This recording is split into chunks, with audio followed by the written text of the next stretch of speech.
13. How are the lungs designed in human beings to maximize the area for exchange of gauges? 1. Each lungs has a highly branched respiratory tract called respiratory tree.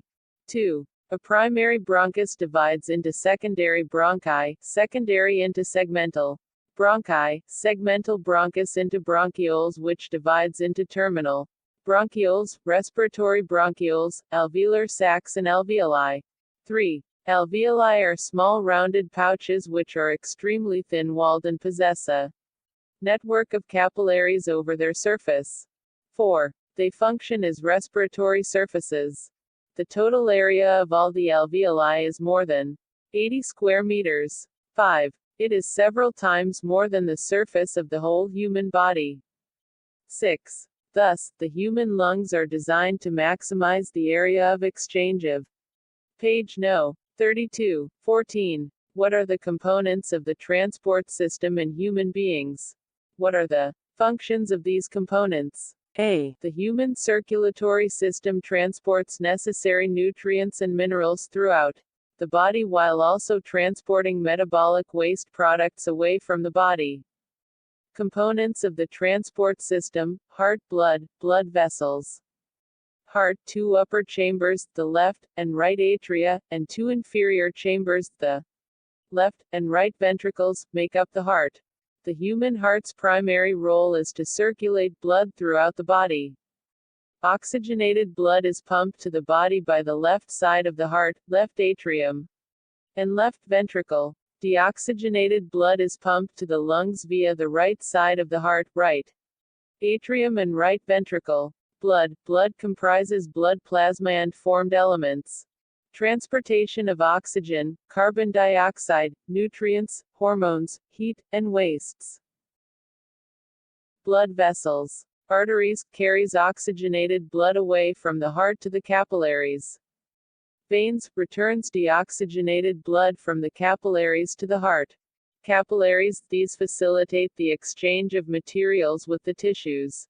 15. Why is it necessary to separate oxygenated and deoxygenated blood in mammals and birds? 1. Separation of oxygenated and deoxygenated blood allows a highly efficient supply of oxygen to the body. 2. This is useful in animals that have high energy needs, such as birds and mammals, which constantly use energy to maintain their body temperature.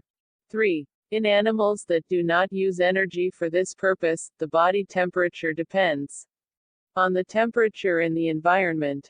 4. Such animals, like amphibians or many reptiles, have 3-chambered hearts, and tolerate some mixing of the oxygenated and deoxygenated blood. 16. What are the components of the transport system in highly organized plants? A. Xylem and phloem are the 2 main components of the plant's transport system. 1. Xylem helps in the upward transport of water. 2. Whereas phloem helps in the transport of food from the leaves to other plant parts. 17. How are water and minerals transported in plants? A. Transport of water in plants. 1. Xylem is water transport tissue in plants. 2. In xylem tissue, vessels and tracheids of the roots, stems and leaves are interconnected to form a continuous system of water-conducting channels reaching all parts of the plant.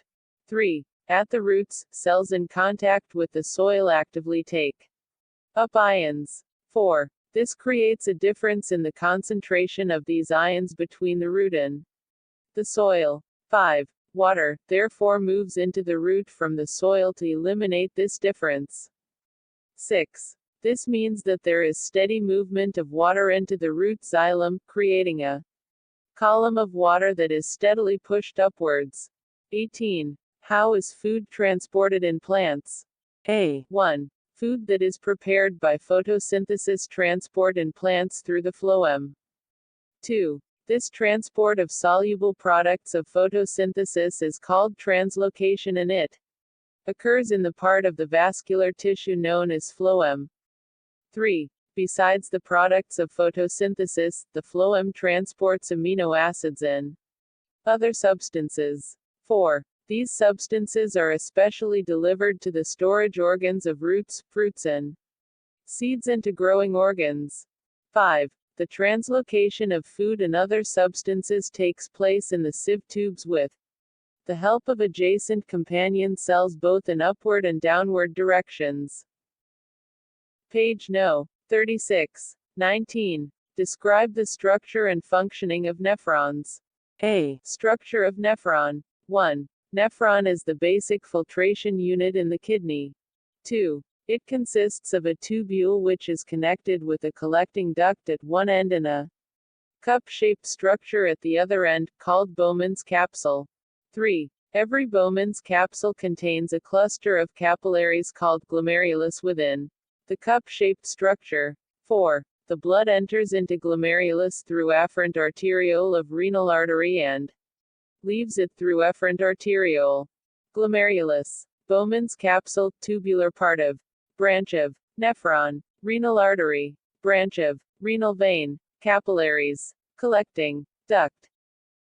Structure of a nephron. Basic functions of nephrons. 1. Filtration. Filtration of the blood takes place in Bowman's capsule in the capillaries of the glomerulus. Then this filtrate passes into the tubular part of the nephron.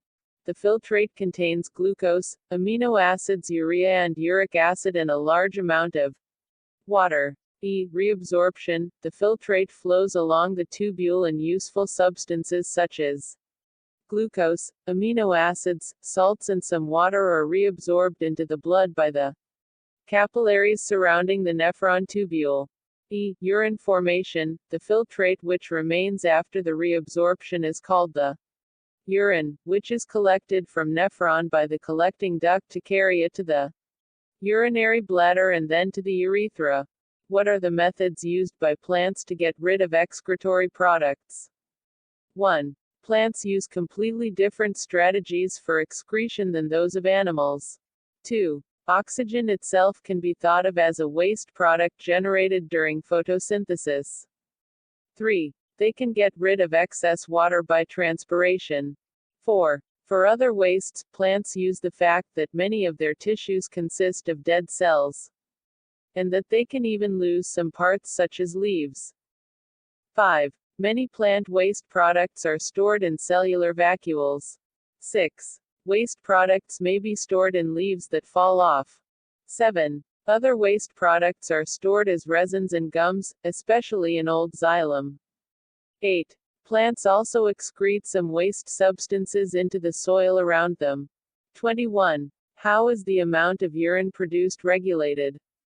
1. The amount of urine produced depends on the amount of excess water and dissolved wastes present in the body.